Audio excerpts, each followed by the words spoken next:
Imagine staring into a mirror that doesn't just reflect light but time itself, peering not at your own face but into the infancy of the universe when existence was still wrapping itself around its first breath.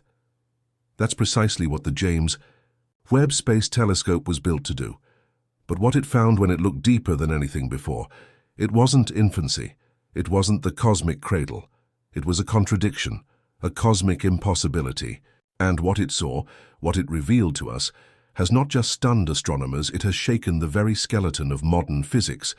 For decades, scientists believed they had a pretty solid grasp on how the universe evolved. First came the Big Bang, then a dark age, followed by the slow, methodical birth of stars, galaxies, and eventually life. The further back we look, the simpler things should be. Basic particles, faint hydrogen clouds, chaotic, unformed space. But when Webb turned its golden mirrors toward a remote and supposedly quiet sector of the sky, one of those vast black stretches where we expected little more than darkness, it captured something that should never have existed at that time. Fully developed galaxy, not a hazy blob or scattered gas, but a complex rotating system of stars complete with spiral arms and a monstrous black hole at its heart. Not just formed, but thriving. This was not a fluke.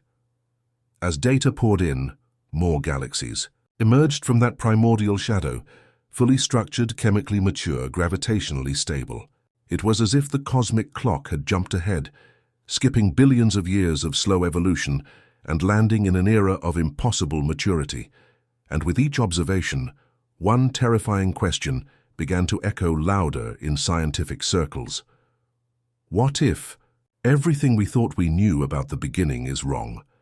When the Webb telescope first captured the image of what now seems to be an impossibly mature galaxy sitting over 13 billion light-years away, it was expected to be another faint, ancient smear of light barely distinguishable from background noise. But instead, what stared back was nothing short of architectural elegance. Spiral arms wrapped like ribbons of starlight, dense star clusters orbiting in harmony, and a dense core pulsing with energy. This galaxy wasn't forming, it was formed, and not just barely. It looked like something we'd expect to find several billion years into the universe's timeline, not within the first few 100 million years after the Big Bang. To understand why this is so baffling, you have to understand how galaxies are thought to evolve. In the early universe, matter was spread thin and uneven, gradually pulled together by gravity into clouds that collapsed into stars, which then grouped into galaxies over enormous timeframes. But what Webb saw suggested that this entire process had already completed far too quickly. That galaxy hadn't just taken shape, it had thrived. The laws of astrophysics didn't allow this. It was like finding a fully grown ancient redwood tree sprouting from freshly planted soil. Even more puzzling was that this wasn't an isolated phenomenon. Webb uncovered multiple examples, galaxies across different regions of the sky, all displaying levels of organization, complexity, and maturity that were flat out impossible according to our current understanding of cosmic timelines. And this wasn't just a glitch in the telescope. The instruments were working perfectly. What wasn't working was the framework of our theories. Once astronomers analyzed the spectral data, the fingerprint of light that reveals the elements within these galaxies, they were hit with another shock. Wave!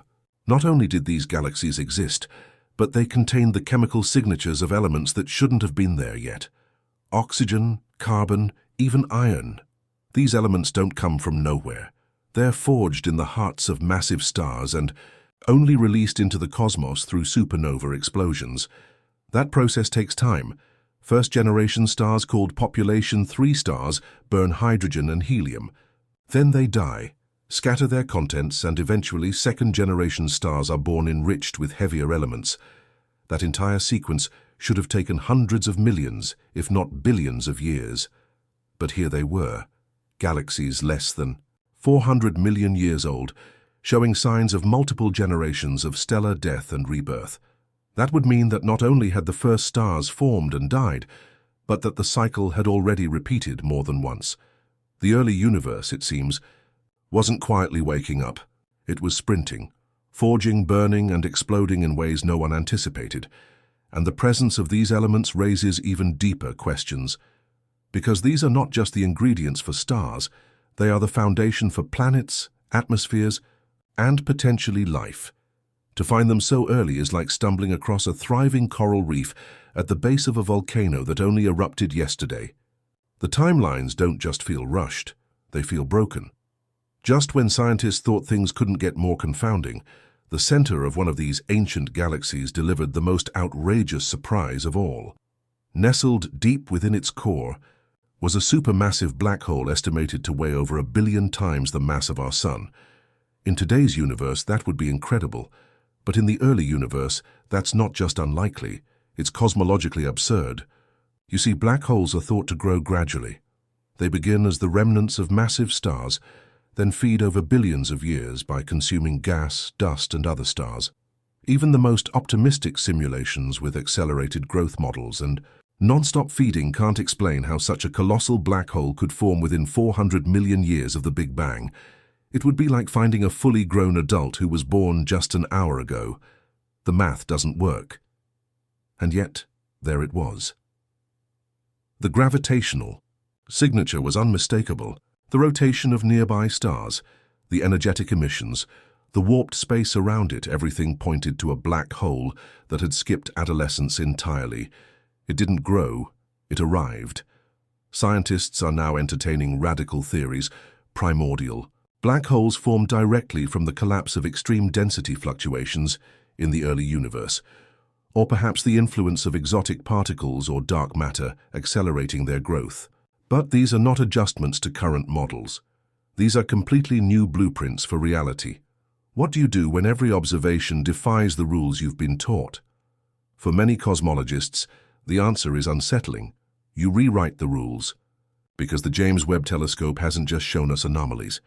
It's revealed a universe that seems to be behaving in reverse, where complexity comes before simplicity, and where ancient light carries blueprints that shouldn't exist.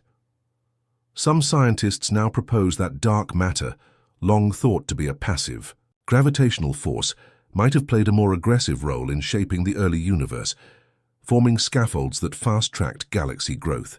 Others suggest that time itself may have flowed differently in those early moments, stretched and warped in ways we can't yet detect, allowing entire epochs of evolution to pass in what appears to us as mere flashes. And then there's the most chilling idea of all, that perhaps the early universe wasn't so different from the one we see today. Maybe complexity is not the endpoint of cosmic evolution. Maybe it's the beginning. As the data kept flowing, researchers began to notice something even stranger, something that had nothing to do with the brightness or the mass of these galaxies, but with the shapes they repeated. Using deep learning algorithms, scientists found that the distribution of these ancient galaxies followed a very particular repeating mathematical ratio, one eerily similar to the golden spiral. This was not just aesthetic, it was structure, a hidden geometry that spanned billions of light years, linking star systems and galaxies in elegant alignment. The very layout of matter seemed to follow a fractal logic, as if the universe was coded, from the beginning with a design that echoed across scales. It wasn't just coincidence. The spiral arms, the rotational symmetry, the orbital distances, Webb's high-resolution imaging revealed that what we thought was random chaos in the early cosmos may in fact have been patterned, predictable like fingerprints. But fingerprints of what? A fundamental law deeper than physics, or something far more disturbing, evidence of intentionality embedded into space-time itself. One of Webb's most controversial findings came not from a galaxy or a black hole, but from the faint chemical trail left behind in a seemingly empty region of space, an interstellar void so ancient it was assumed to be sterile. But the telescope's spectrometers detected something inexplicable. Complex organic molecules, not simple methane or ammonia, but polycyclic aromatic hydrocarbons, the building blocks of amino acids and, by extension, life. These chemicals weren't attached to planets. They weren't swirling inside stars. They were drifting, aimless, and yet somehow intact after 13 billion years. This raised alarms because the implications were beyond biological. It meant that the ingredients of life had existed nearly since the beginning, not formed later in solar systems like ours, but seated into the fabric of the cosmos almost immediately. And if that's true, then life isn't a fluke of planetary alignment. It's a feature, a constant, a thread woven through the universe from the start. The unimaginable, it seems, wasn't just galactic, it was molecular.